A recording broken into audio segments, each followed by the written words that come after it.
I hope I haven't kept you waiting. Yes, this is the Crime Club. I'm the librarian. Dead Man Control. Yes, we have that Crime Club story for you. Come right over.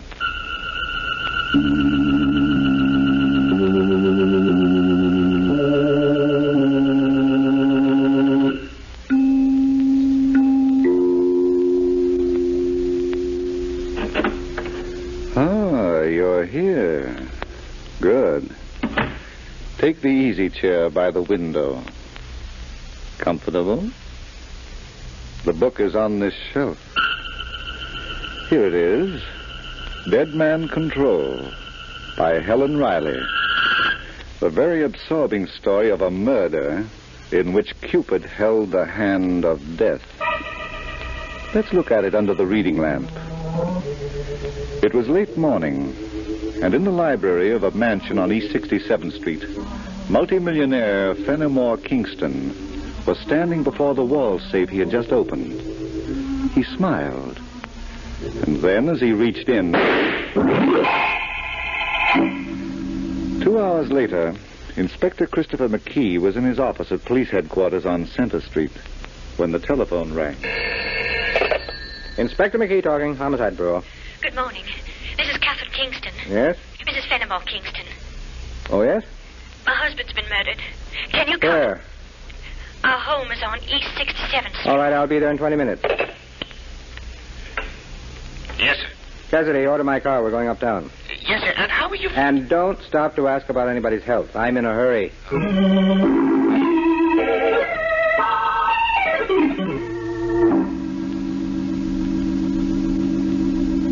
Please go on, Mrs. Kingston. Well, Inspector, as soon as I saw that open wall safe, I thought my husband had been killed by a burglar. Mm-hmm. So while I was waiting for you, I checked the contents. The money and the bonds were still there. But Yes? the diamond ring that Fenimore gave me after our wedding 3 months ago, that's gone. That wouldn't be the well-publicized Kingston diamond, would it? It would, Inspector. And it's worth $500,000. Yes, but the cash from those negotiable bonds. I can't understand why they weren't taken too. Very unusual thief, to say the least. Where were you when the miracle happened? Out. I went out early this morning. I was restless. Why? I was tired of doing nothing. So I took the car and drove until I was tired of driving. Alone? Inspector McKee. Don't be alarmed, Mrs. Kingston. I'm not insinuating. But your tone... Merely professional. Now, according to the medical examiner, your husband was shot in the back and death was instantaneous about 2 hours ago. Who was in the house with him then? I don't know. What about the servants? Did they go out driving too? We have no servants. In this big house? They quit last night. Oh? Don't let it surprise you, Inspector. Fenimore was not an easy person to get along with. Mrs. Kingston, for your special information, I don't let anything surprise me. Excuse me, sir. What is it, Cassidy? It's about the murder weapon. Did you find it? No, sir. There ain't a trace of it in the house. And me and the boys have looked in every nook and... All right, Cassidy, all right. Yes, sir. Oh, my. What's the matter? Over there, Inspector. Peep it out from under that corner of the window drape. It shines like a diamond. It is a diamond. Well, if it is, then the saints preserve us. It must be as big as an eyeball. Yes. Well, Mrs. Kingston, My ring. no burglary, huh? It doesn't seem so, does it? But how did that ring get under the drape? The law of gravity. It fell when your husband fell, after he was shot. And it either rolled or bounced. You can take your pick. I'll take the ring if you don't mind. Later. Right now, it's evidence. But it's mine. We'll take good care of it. Come on, Cassidy. Are we finished here, sir? For the time being, goodbye, Mrs. Kingston. Goodbye, Inspector. Cassidy. Inspector McKee, if it's one question I might ask... Go ahead. What's the ring got to do with the cadaver we carried upstairs? I think it killed him. The deputy say. Don't lead me on, Sergeant. I have no time to explain. If you say so, Inspector. Going back to my office. I want you to go to the telephone company. Get a list of every call that's been made from or to this house in the last 2 days. Report to me at headquarters. Yes, sir. But there's one thing that... Now what? But it's that girl in there, Mrs. Kingston. Now, I've been on the force for 32 years, and it's a fine education I've got about the good and the bad in Not people. now, Cassidy. When a girl, young and beautiful, marries a man twice her age and a millionaire, she didn't marry him for love.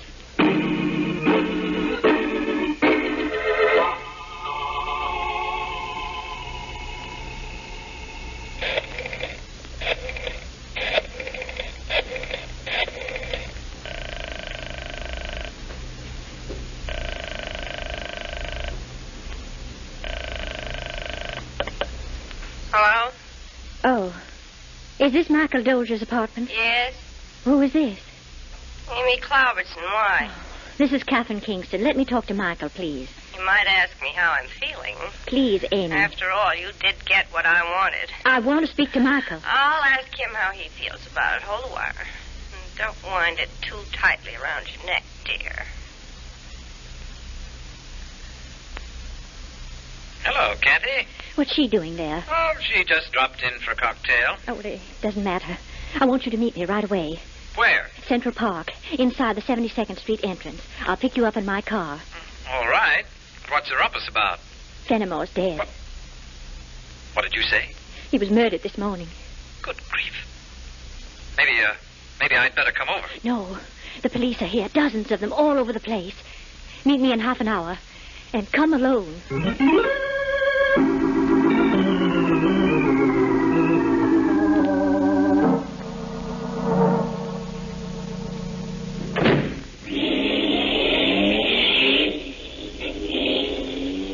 How'd you manage it? I didn't. What? I couldn't get out without being seen. Michael, I'm in trouble. But if the police followed you... Is that all you care about? Your precious hide? Well, it's the only one I've got.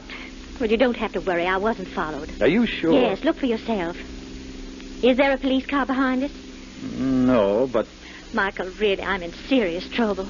how was Fenimore killed? He was shot. And the police think I did it. You? Have they said so? Well, not in words, they haven't. That Inspector McKee, he thinks he's very clever. Well, you should have left me alone, Kathy. I couldn't. I had to speak to you. Now, why didn't you do it on the phone? I didn't want to incriminate you. What? Suppose one of those policemen had been listening at the door. Well, suppose. He'd have heard me asking you about that appointment you had with Fenimore this morning. That I had? Just about the time he was killed. Now, wait a minute. I had no appointment with Fenimore. That's not the truth. He phoned you and asked you to come over. Did he tell you that? No. Then how do you know so much? I was listening in on the upstairs extension. Oh. How much did you hear? He wanted you to meet him at the house at 11 o'clock. It was very important. Anything else? No, I put the receiver down. It was 10:30, and I wanted to be out of the house before you arrived. Really? I didn't know what he was going to talk to you about. I was afraid it might be us. So you ran away. That's too bad. Why? Because if you'd stayed, you'd have learned something. Didn't he talk to you about us? No, dear. Well, then what did he? I don't know.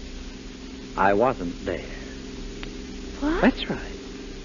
Fenimore wanted to see me, but I didn't want to see him, and I told him so. You told Fenimore? Yes, I did. The great mammoth. Well, wasn't it about time? I'd like to believe that, Mike. Then do. I got tired of being my cousin's errand boy and of running to him every time he beckoned. But you're allowing. I told him what to do with that, too. But it doesn't make any difference now, does it? No. You're free. And we'll have all the money we both need. That's putting it very bluntly. Why not? He never cared for anyone, including you. You were the most beautiful thing he ever saw, and he wanted you. It's just as simple as that. I know all about it. All right. All right. I'll shut up. Kathy, Yes, did you really go out this morning? I said I Of did. course. But I was just thinking, what a wonderful opportunity you had, alone in that house with him.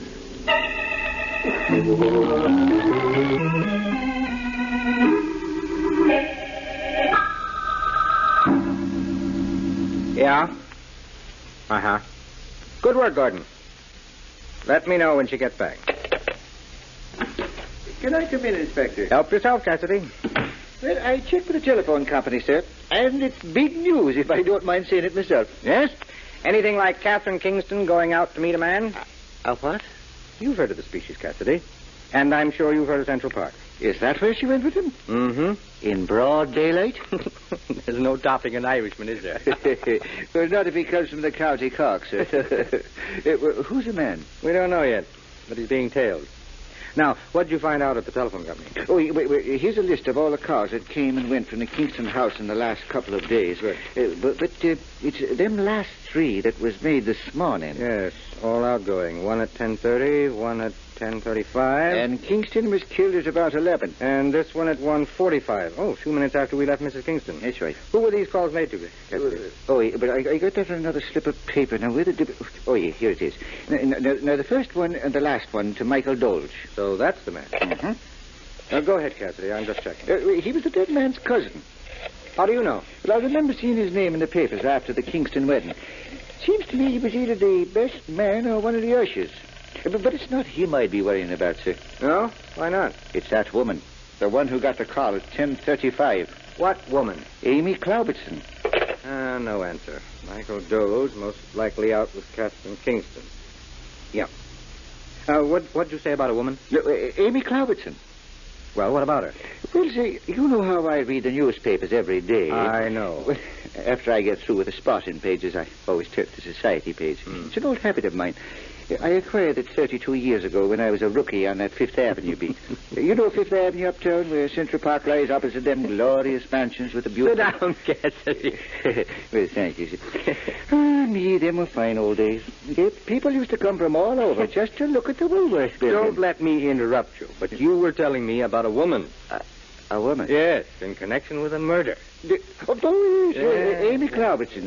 Well, so seeing her name again brought to mind a society page item of about 5 months ago. To the effect that Amy Cloubertson and Fenimore Kingston were engaged to be married. Cassidy, you sure? That I am, sir, because the diamond ring was mentioned in the same article. How? Well, she wore it at the formal reception. I see. And not 2 months later, Fenimore Kingston married Catherine. It's the old story, Inspector. Not another one, please. The woman scorns. There's no fury like a woman who expects to marry a millionaire and gets jilted. Yes. Yes. There's no doubt about it. All right, I'll pick it up on the way out.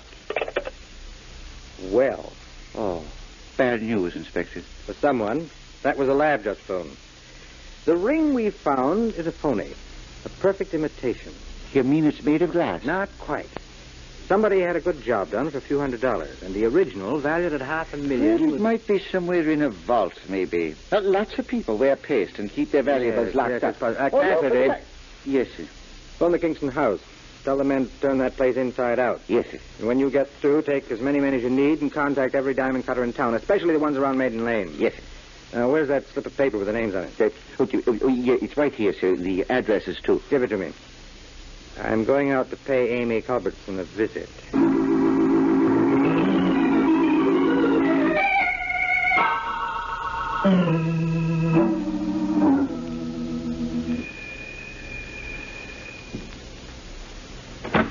Excuse me. I don't want any.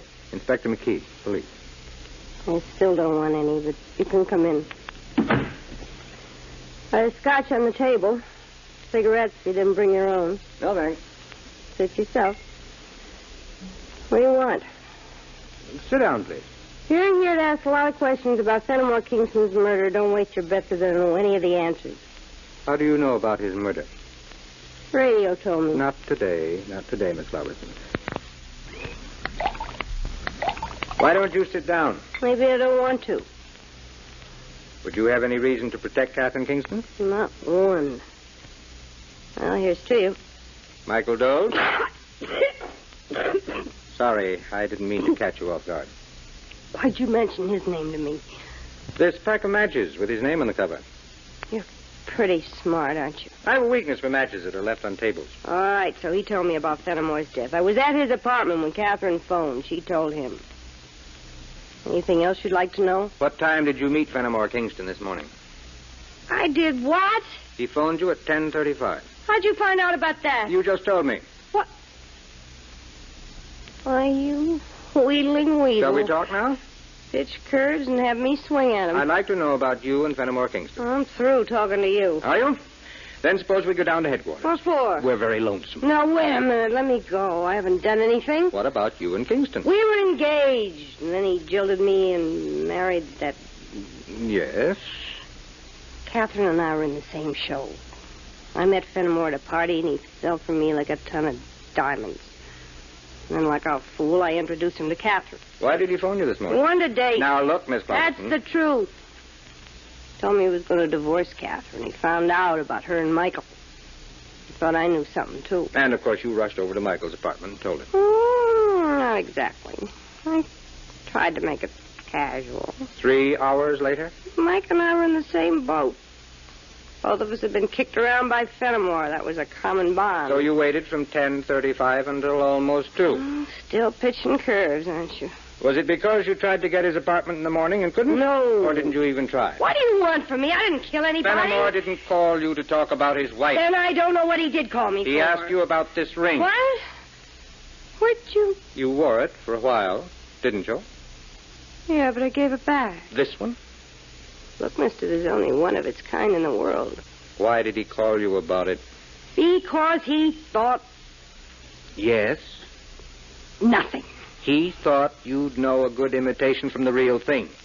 You mean that diamond's a fake? We'll find out soon enough, if you're really surprised. Goodbye, for now. Oh, you going? Sorry? Oh, I'm collapsing. Drop in again sometime. Anytime. Thanks. And let's hope I don't have to return that invitation. Hmm?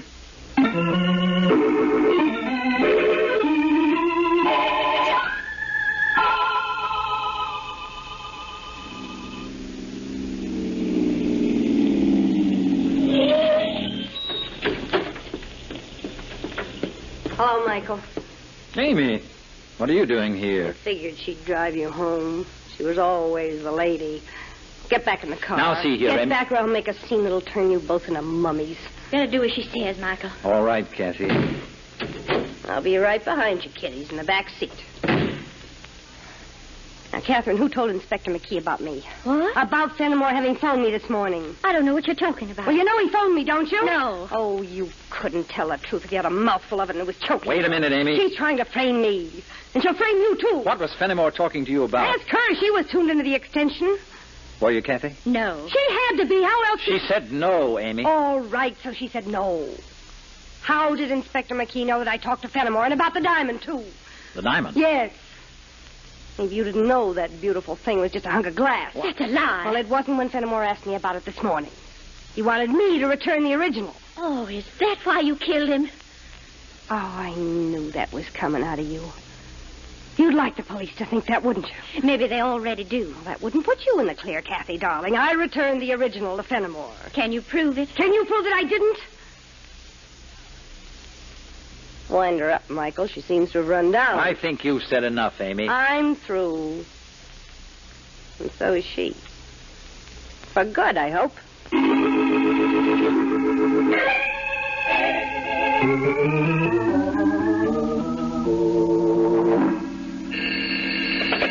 Inspector McKee, homicide. Cassidy talking, sir. Go ahead. I think I found him, Inspector. Who? The diamond cutting fella. Good. What does he say about the Kingston diamond? Well, sir, it might be the man and it might not. What? Well, I found him in a small room on the top floor of a small building just around the corner off Maiden Lane. There was no name on the door, just the words diamond cutting. But I took a chance anyway. And it's a good thing I did, Inspector. No. For there was that poor old fella stretched out on the floor, dead. Oh, no. A little fella he was, too. And beaten around the head unmerciful. What's the address? Yeah, but I got it written down on a piece of paper. Now, where did it... Oh, yes, here it is.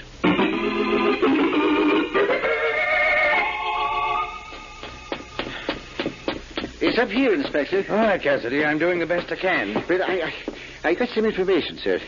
I checked with some of the neighbors on this floor. Where's the body? Well, I'll take you to it, sir. Well, as I was saying, I checked. And the fellow's name was Rudolph Leibniz. What else? Well, that's all, sir. He came over from the other side a few years ago. A victim of war and oppression. And to think that his only reward for minding his own How do you business... know he was minding his own business? His reputation in the trade, Inspector, was good. He was known to all his neighbors as an honest man, a good worker, and a fine, upstanding character. And when your competitors have only praise Is this the room, for you... Cassidy? Yes, sir. There he is. Yeah. A little old fella. Why didn't you tell me his files had been opened and dumped? Well, I was going to, Well, Chief, it but... doesn't matter. Somebody wanted a record and they took it. You think this can be an outcome of the Kingston murder? Maybe. Let's have a look at the body. He didn't have a chance. Struck on the back of the head and then beaten until he Cassidy. was... yes? This man's been dead since this morning. Late this morning. Would you be sure about that? Rigor mortis takes at least 6 hours to set in. It's just beginning. Then it'd be about the time Fenimore Kingston was A murdered. little later, but not much. The killer came right from the Kingston house to this place and... All right, Cassidy. There's no point in searching the room. No, sir? We won't find anything. Oh. Hello, operator. Give me police headquarters. Have you got a plan, sir? I hope so, Cassidy. Hello, give me Murphy in homicide. Inspector McKee. I hope so, Cassidy. If it works, it'll be a miracle. Well, talking of Hello, miracles, Bert. there was a... I want you to have the following 3 parties picked up. All right? Catherine Kingston, Michael Doles, and A.B. Cloverson. You'll find the addresses on my desk. And keep them in my office until I get there. Now it's for you, Cassidy. Yes, sir. You stay here. Phone the medical examiner's office and look after the usual details. I'm going out for a long walk. Yes, sir? Those people will wait, even if they don't like it. And let's hope they don't like it enough to burn.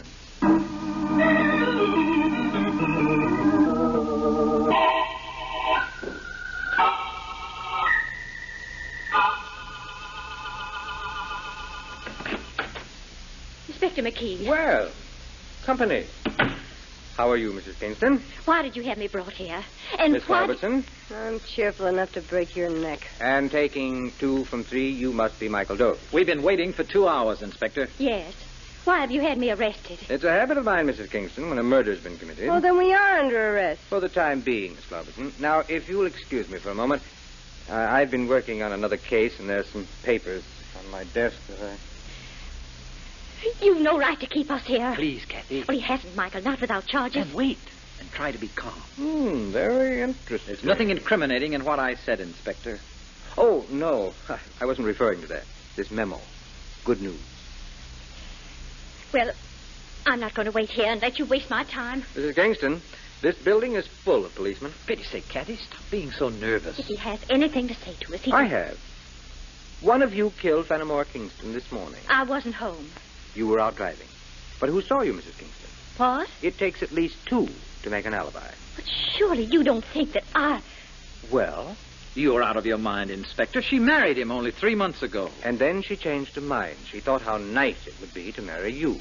Inspector... It's all right, Kathy. He's just fishing. But that wasn't the reason Kingston was killed. What? Look out for him when he pitches curves. You know the reason, Miss Cloverton. Oh, now I'm it, huh? Kingston found out that his famous diamond had become an imitation. My ring? This morning, he took it out of the wall safe. The thief, the person who had made the substitution, was in the room with him. And Kingston was shot in the back and killed. Don't look at me, Inspector. I wasn't there. How about you, Mrs. Kingston? I told you. Yes. And you, Mr. Knowles? I didn't know anything about Fenimore's death until Catherine phoned me. Then you admit that she phoned you. Of course, it's no secret. I was Fenimore's cousin. And you were making sure that Catherine stayed in the family. Now, look here, Inspector. Excuse me, please. Yes? All right. In a few minutes. I'll call you. Now, this memo becomes very important. May we go now? Don't rush me, Mrs. Kingston. But if you're going to work on another case... I'm not. An imitation of the Kingston diamond was made. And by a strange coincidence, shortly after Fenimore Kingston was murdered, the workroom of a diamond cutter was robbed. What's that got to do with us? Miss Cloverton, tell me what you know about Rudolf Leibniz. What I know. Look, I may get around, Would but you that... like to see him? All right, if it'll make you happy. I'll ask him to come in. What? He's in a room down the hall, Mr. Doze. I had him brought here from the hospital. From the hospital? He wasn't dead. You're lying. Murphy, bring Leibniz in No. here. No. No. Never mind. Send in a stenographer. We're going to take a confession.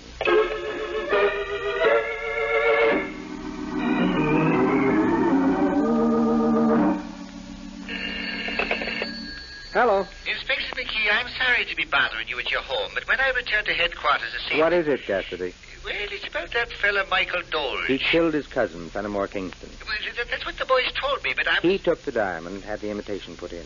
You don't say. About 3 weeks ago. Well, how did he get hold of it? That was very simple. Catherine wore the ring at a house party. Doles mentioned to Fenimore that the diamond needed cleaning and that he could take care of it for him. Oh, so he took the stone down to Leibniz and had an imitation made. That's right. It was so good that Fenimore didn't notice it right away. But this morning... Yes, this morning. It's all in the confession, Cassidy. Ah. Oh, then Kingston knew right away who had stolen the real diamond, didn't he now? Yes, he did know. Oh, Inspector, get along with you. Then why did he bother to phone that Amy Cloverson girl? We'll never know, Cassidy. Maybe he was anxious to turn the clock back to better times.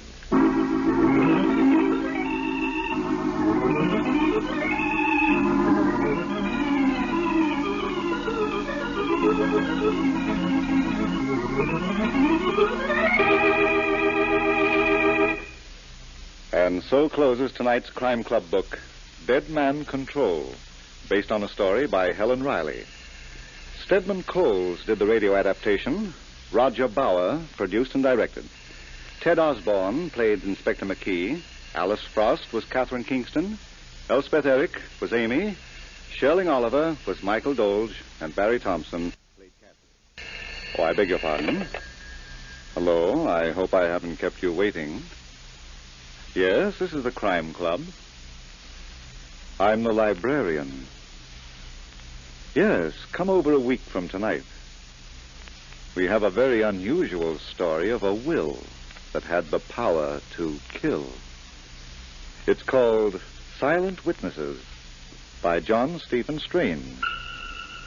In the meantime, there is a new Crime Club book available this week and every week at bookstores everywhere. Yes, it's available now. Fine. And we'll look for you next week. Oh, yes. The United States Merchant Marine is offering this opportunity to young men between the ages of 16 and a half and 21.